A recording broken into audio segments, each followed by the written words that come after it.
You're listening to Healthcare Now Radio. Stand by for This Just In, the latest in healthcare innovation and technology trends with your HIT advisor, Justin Barnes.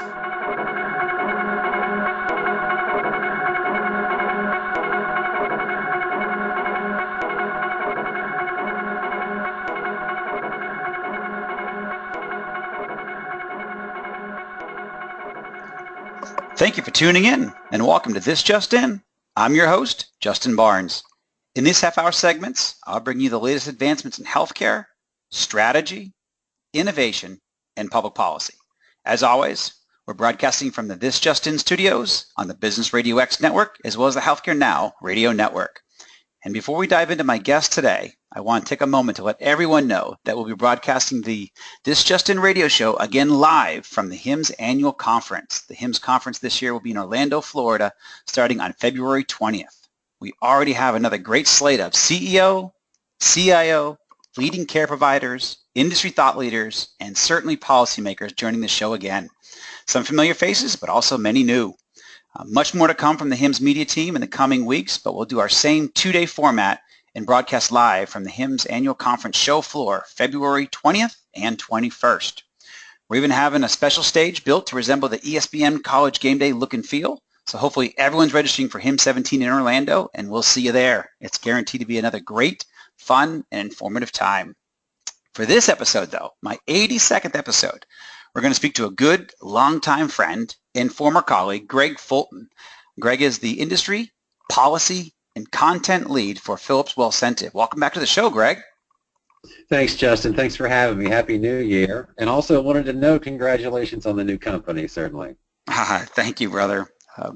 As you know, we helped build one company and now took a little bit of time off and doing it again. And it's a lot of work. Not that I forget how much work it is, but certainly we did a roll-up of a couple of companies and then taking them back to market. Let's just say I got a lot of elbow grease at work every single day and never a lack of hard work to do. So, but I'm happy. And attracting some good talent. Thanks, my friend. Also, as you know, our last couple of shows have been just a great success. We've thousands of listeners and thousands continue to download even after our initial broadcast. So great to have you back. I'm sure it's going to be as engaging, as informative, and as much fun. So, and I think every time we get together, I always say this, but it's true. It's in my heart. You're one of the brightest people I've ever been blessed to work with and continue to work with, to be honest, because you and I still collaborate quite a bit. But yes. There is no one that can pick up a 1,000-page, a 2,000-page piece of regulation or legislation and digest it as well as you. Make it, you pull out all the poignant parts, the salient points, what's important to us, your company, your colleagues. You really boil it down, and there's no one that I've come across that has that art. I mean, to put 1,000 to 2,000 pages into 1, 2, or 3 pages. So you're among the best, my friend, and I always learn so much from you. I appreciate that. Yeah, I think history and experience versus in the old age. Yep. No. So without further ado, I know one of your favorite words. Let's dive into all the big things happening in healthcare and health IT public policy. But actually, before we get too far into that, I know you very well. We've worked together for a long time. But tell my audience about your background, where you grew up. I say that you have a little bit of, quote unquote, a checkered past. You've been with some cool news outlets, journalism background, press background. And I know it's been all intricate to your success long term, but tell us about yourself. Well, sure, appreciate. I grew up in Ohio. I attended Ohio State. I went to journalism school there, as you know.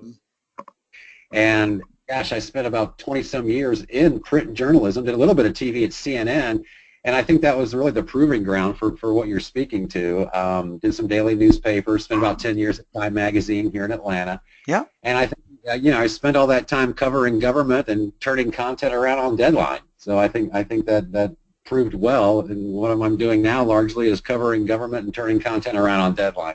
So I think those played into each other quite well.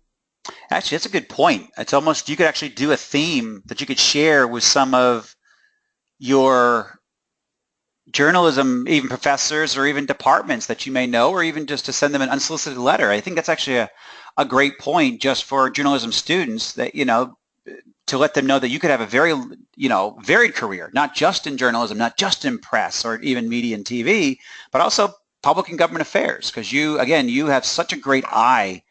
Obviously you're smart, but I think your eye into the way that you can master content, and that's a key piece to government affairs. Obviously there's the whole component of lobbying and advocacy, but you also being an expert on this content is critically important, and they don't always go hand in hand. So I think that's you could really be a boon to people from an educational standpoint. Yeah, it's funny because that you say that, because I have spoken to some journalism classes about that, and I tell all my old journalist friends, as that industry has devolved a little bit, and others like Health IT have grown, that there is a place for you in the corporate side if you can write and digest and things. So you're certainly right, and I've been happy that transition has proved out pretty well for me. Yeah, actually, people they really don't understand that government affairs is not about lobbying and about advocacy all the time. It can be if you want it to be, but it's more about knowing how public policy can affect your business, future-proofing your business and your strategy by understanding the wins, the political wins, how regulation can affect you, pending legislation could affect you. These are all significant components to how companies thrive or fail. It doesn't have to be that you lobby. It just say, hey, I want to be knowledgeable about what policy affects my company, affects our corporate strategy. And I think that's all, you and I wove all of this together very successfully, yes. But people don't pay enough attention. I think a lot of my team does. I know that you work closely with Caitlin and others, and they certainly have taken on that aspect in their own companies, and with Philips Wellcentive and others. But a lot of companies don't pay enough respect, in my opinion. So you just kind of made me think of that you do really serve a great role in that capacity. Well, yeah, what are two main tenets of journalism that really should translate over to corporate affairs, certainly in terms of government or regulatory? It's asking the right questions and listening. If you can put that together and then disseminate, it can be valuable. So on that note, listening, I know that you're just up in D.C. And right before the holidays, and obviously got a good lay of the land for some thoughts around the Trump administration, the new leadership at HHS. We're very fortunate. You and I both live in Georgia now, and it looks like our incoming Secretary of Health and Human Services will be Congressman Price. And thankfully he's been a good friend of mine for about 15, 16 years now. So I think that, we could be well positioned, but HHS, from the industry standpoint, I know we're going to talk about that. I think he's going to look out for our industry in some great ways, and certainly care providers, he being a care provider. But what are your thoughts on some of the new administration from HHS, but also CMS and some of their value-based care models? Because that's been under discussion, quote unquote, I would say, in the past 2-3 months. Yeah, I was up there in December and was fortunate to attend a really good conference and summit. Jefferson College of Population Health had a really nice summit, twofold really, in part to kind of slice and dice macro, and then the other real aspect of it was to take a look at the new administration and maybe what to expect. I think some dust has settled since then. Mm-hmm. The backdrop or the idea being, wow, as you note, where is value-based care going to go under a new administration as well as Health IT? For Tom Price, there is some perception that he's not a big fan of Health IT. There's some truth to that. Other perceptions, well, gosh, he doesn't like value-based care programs or models. Providers have a lot of hoops to jump through. It's a bit of a slippery slope, a lot that might go into that. And I think this conference, some really good speakers, folks you are well aware of and quite close to. Michael Levitt spoke there himself, a former GOP HHS secretary, and now with Levitt Partners. Farzad Mostashari, I should pronounce it, and folks like that well that I think gave some real good perspective. And I think on tangible takeaways, there was some real consensus that what we can expect out of value-based care models is some refinement or some physician-centric thinking, and to value-based care. Not that they will go away by any means. Some are certainly entrenched. I think there was an interesting consensus that we'll see the advent or a real look at more Medicare Advantage value-based care models, kind of that public-private mix there. And I've since heard that from congressional staffers, so I certainly do believe that will come along. You know, CMMI, the Innovation Center, has come under some speculation. I think Michael Levitt was grounded in saying that the analytics provided by CMMI are very worthwhile. He made the point that, you know, bundled care has made more of a return to the Medicare trust than ACOs have, some things like that. So, you know, don't look for some wholesale baby in bathwater, some things like that. So I think it was a good conference. And you and I had spoken about this a little bit, and I think that more information needs to get out on, you know, again, MACRA, already a law, well established, voted for by the very leadership that will be taking over in HHS as Congress members, things like that. There's even some language in the MACRA law that provides for the creation of new value-based care models by a new committee already established that includes 6 or 7 doctors, you know, the new value-based care models that will be presented to the Secretary of HHS. So there's a lot that's entrenched. There's a lot that's coming that I think will dovetail nicely into a refinement type of process more than anything more disruptive, I think, to that. Yeah, actually, and you and I spoke a little bit about this off air, that, you know, MACRA and certainly the MIPS and the QPP, the Quality Payment Program for 2017 is pretty strong. I mean, it's solid. That ship sailed. A lot of strategies in the industries, you know, supporting that. And you know, when I have heard Dr. Price speak out on this, it really is around, you know, making, ensuring. I do believe he's supportive of health IT, but he also wants to make sure that we get the most for our investment, we get the most out of innovation in this country, that we have the most usable technology possible, and that we really lessen any burdens on care providers. Again, he's an orthopedic surgeon. He has been for 30 plus years. And so, you know, he's going to make sure, he's going to hold feet to the fire and make sure that these systems are good, they're worthy, they're innovative, they're not burdensome. They have great workflows that support the care provider and whatever their care plans are. And then also that the ease of reporting, components like that. And I think, you know, even the current administration has done a fairly good job moving, you know, and doing everything they can. You're moving a very big industry. You're moving an industry that resists a lot of change. And so I think we're making strides. But I think, you know, if we see changes in 2018, 2019, it'll be only for the betterment of MACRA. It'll be only for the betterment for physicians and care providers and all of us to have success out of these programs, because my goodness, we have made big investments, and we as taxpayers deserve to have very strong ROI for the $34 billion that has been invested with meaningful use, and that we continue investing in our healthcare system overall. And I think that's what I think Tom Price will be dedicated to, that type of a mantra. Yeah, I think that MACRA, it was pretty clear from the get-go that it could or should and likely will undergo annual rulemaking tweaks, and that's to be expected. So here's the opportunity you speak of to put a little bit of a face on it. You know, it hadn't been talked about a lot, really, in that MACRA law. Yet another acronym. It's called PTAC. It's the Physician-Focused Payment Model Technical Advisory Committee. That's right. That's a mouthful. Yep. But again, the General Accounting Office has already appointed its 11 members. 9 models have already been submitted through letters of intent to this. And again, if you look at the MACRA law, the criteria for these models call for the use of health IT. There's some safety there. Risk level flexibility, value over volume, integrated care coordination, cost quality metrics, all very familiar terms with where value-based care incentive and payment models want to go. Some are specialty specifics, some are primary care, bundle payments, you know. And again, you're exactly right that this will provide a way to sort of maybe hit the refresh button on some of these programs. Yeah, no, very true and great point.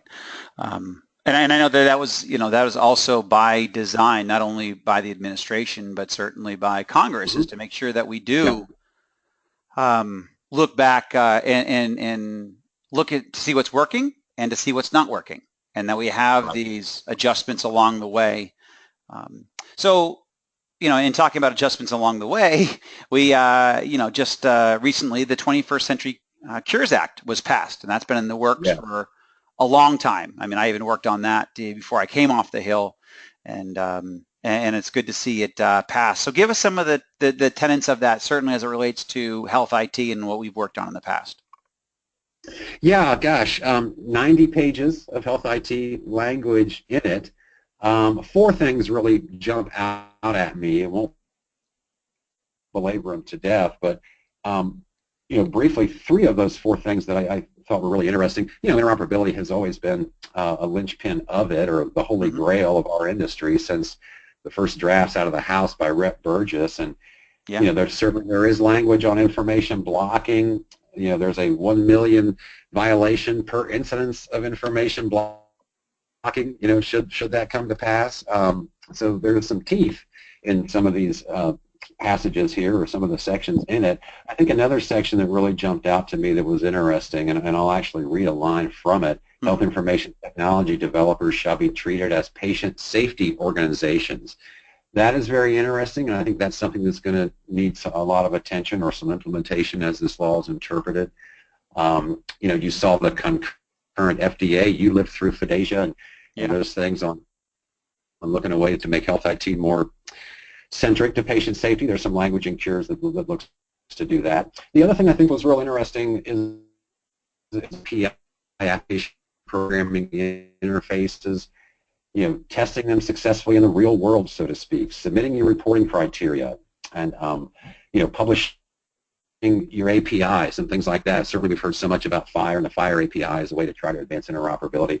So those are some sections that sort of jumped out that, as you say, has real teeth or some real tangibility to it.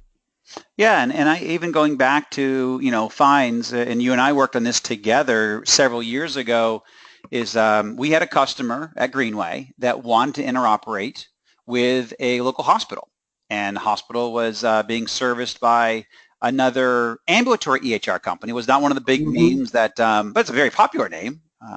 But it wasn't one of the larger ones that everybody usually complains about.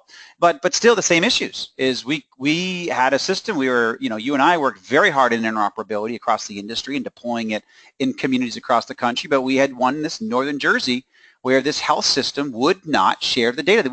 Our customer paid a couple $100,000 to try to interoperate, and still the vendor and the hospital blocked it. So I mean, I don't believe in government, overarching, but in this case, and my gosh, if we're not going to let it happen, and this is the patient's data that needs to flow to save lives, then we need to let it flow. So whatever in that benefit is good, my opinion. Yeah, and I would think that was some years ago. I would certainly think and hope now that more trust can be put into the technology. I think in part fears over privacy and security and of that patient data, and where's the provenance, and am I responsible for it as a provider or an organization? I think some of those things are getting flushed out well. There's a lot of talk now on blockchain technology as well as API that can have some governance or some trust, audit trails, things like that. So I think that's where, as you'd say, top of show, health IT can help refine and kind of bridge some of these fears / abilities / innovations. And again, one more thing in Cures I thought was really interesting, and this again speaks to the history you had in helping form some of the organizations around interoperability. The final Cures law, in speaking to interoperability, speaks to ONC, the Office of the National Coordinator, somewhat of the interoperability czar, as well as certification they do. Final language in Cures says that ONC will develop or support a nationwide trusted interoperability framework toward widespread data exchange. Now, the point of that language is earlier versions said that ONC would develop a nationwide trusted framework. Two little words got into the last part of that law, or support. That's significant because what we saw in the industry on the private sector side before Christmas was the announcement of the agreement between the Commonwealth Health Alliance and Care Equality to merge their services and merge their technologies. Yeah. That's good news because, as you know, Commonwealth is a network, a data exchange network. Care Equality is a governance framework around trust. So the hope or the idea in the private sector is that ONC and the federal government can be told, look, there is a trusted framework here. It is this new alliance, along with what Sequoia and the eHealth Exchange are doing, that can advance interoperability. As these combine, it's also noteworthy to say this also further aligns Cerner and Epic, which has been a topic of conversation around interoperability and certainly up on congressional levels. So some very deft lobbying / communication between our industry and congressional staff members to get two little words into cures. I think it's going to go a long way to support interoperability and have private sector initiatives lead the way on that, because they're here. They're working. They're underway. So I agree. I'm glad that you brought up Commonwealth and Care Equality, as you mentioned. I was part of the formation, the founding of both of those groups, and just recently rolled off the board of Sequoia Project, so which operates Care Equality. So yeah, I mean, I was glad to be along for the ride as you helped form those organizations, and then I think they're going strong. Yep. My current company has become a member as well. Yeah, that's fantastic. So moving right along, tell us about the Isaacson Chronic Care Act, because you and I talked a little bit about that off air. Obviously, Johnny's a sitting senator here in Georgia, but there's a lot of great health IT work. So tell us about that. Yeah, the Chronic Care Act, Senator Isaacson and some other fellow senators have formally introduced this into the new Congress. And I think a twofold point on this, going back to what we originally talked about, new administration, what's going to happen. I think real clear, tangible signals are sent from this legislation or this bill on sort of staying the course on some value-based care models and those that are underway. What this act would do, it really expands upon what we've seen in the physician fee schedule over the last few years, where the chronic management fee has come out for primary care, then was expanded out to FQHCs. What this act will do, it really leverages providers who are currently in next generation ACO models. That's a CMS model, that's a CMMI model, for goodness sake. And it'll add benefits and leverage to providers in that. The next round of next-gen practices really are due out in the next couple of weeks here this month as well. So it leverages the next-gen ACO, also leverages telemedicine, more waivers, more expansion. Again, you see that kind of leaking out in the fee schedule the last few years. As you also know, Justin, the new chair of the House Energy and Commerce Committee is very pro-telemedicine. I think you'll see more deregulation of that as time goes by with this new administration. So the Chronic Care Act leverages those two things. It also has provisions in it for long-term care, SNFs, as they're somewhat commonly known. Also speaks to end-stage renal disease care and incentives and care around that. And again, as you know, also ESRD is currently a MACRA advanced alternative payment model. Yep. So I think a real clear signal from Johnny Isaacson and his folks that what is in place just needs to, again, be refined, be expanded out to really tackle complex chronic care, a financial challenge for the federal government around Medicare, Medicaid, things like that. So I think this act is very interesting and really looks toward what we can expect in the future. Yeah, no, actually, great points. So tell us a little bit, I guess real quickly, maybe 60 seconds before we move on to my very last topic, what do you think? What do you think the success with MACRA will be this year? I know. What do you think? What do you see in the horizon for MACRA this year, and MIPS specifically, the program?